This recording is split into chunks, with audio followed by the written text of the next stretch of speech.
समय की सैर अतिशा। एक समय की बात है, एक गांव में दो बच्चे रहते थे, रामू और श्यामू। वे दोनों बड़े ही निराले और कामकाज में तेज थे। एक दिन जब वे खेलते हुए अपने गांव के पास की नदी के किनारे गए तो उन्हें एक बूढ़ी औरत मिली। उस बूढ़ी औरत के पास एक अजीब सी घड़ी थी जिस पर अंकित था समय की सैर। बूढ़ी औरत ने दोनों बच्चों से कहा, यह घड़ी बड़ी ही अनूठी है, इसके साथ तुम अतीत और भविष्य में यात्रा कर सकते हो। रामू और श्यामू को यह बात सुनकर बड़ी हैरानी हुई। उन्होंने बूढ़ी औरत से इसकी शक्ति के बारे में और जानकारी लेने की कोशिश की, लेकिन वह औरत कहीं गायब हो गई।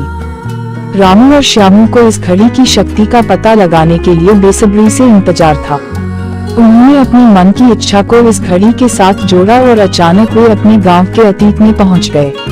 वहां वे अपने परदादा और परदादी को मिला और उनके साथ बिताए गए बचपन के सुखद दिनों के बारे में सुना। वे दोनों बच्चे इतने खुश थे कि उन्हें वापस आने का मन नहीं करता था, लेकिन वे जानते थे कि वे अपने वर्तमान में वापस आने के लिए इस घड़ी की शक्ति का उपयोग करना होगा। अब उन्हें अपने भविष्य की यात्रा की इच्छा हुई। वे फिर से इस घड़ी की शक्ति का सहारा लेकर अपने भविष्य में पहुंच गए। वहां उन्होंने देखा कि गांव कैसे विकसित हो गया है, लोगों के पास अधिक सुविधाएं हैं और सभी एक सुखद जीवन जी रहे हैं। लेकिन वहां उन्हें एक सच्चाई का भी एहसास हुआ, समय के साथ लोगों के बीच अधिकतर व्यक्तिगत संबंध कमजोर हो गए थे। शायद इसीलिए बूढ़ी औरत ने उन्हें यह घड़ी दी थी ताकि वे समय की सैर के महत्व को समझ सकें। रामू और श्यामू ने सोचा कि वे अपने वर्तमान में वापस आकर समय की कीमत समझने और अपने रिश्तों को मजबूत करने की कोशिश करेंगे। वे अपने वर्तमान में वापस आ गए और अपने दोस्तों, परिवार और शिक्षकों के साथ समय बिताने लगे। वे अब समय की सैर के महत्व को समझ गए थे और इसे अपने जीवन के लिए महत्वपूर्ण अवसर मानते थे। धीरे धीरे रामू और श्यामू के इस बदलाव को देखकर गांव के अन्य लोग भी प्रेरित होने लगे।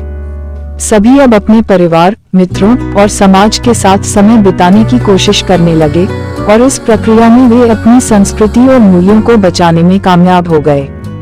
अंत में रामू और श्यामू को समय की सैर की यह यात्रा एक महत्वपूर्ण सबक सिखा देती है।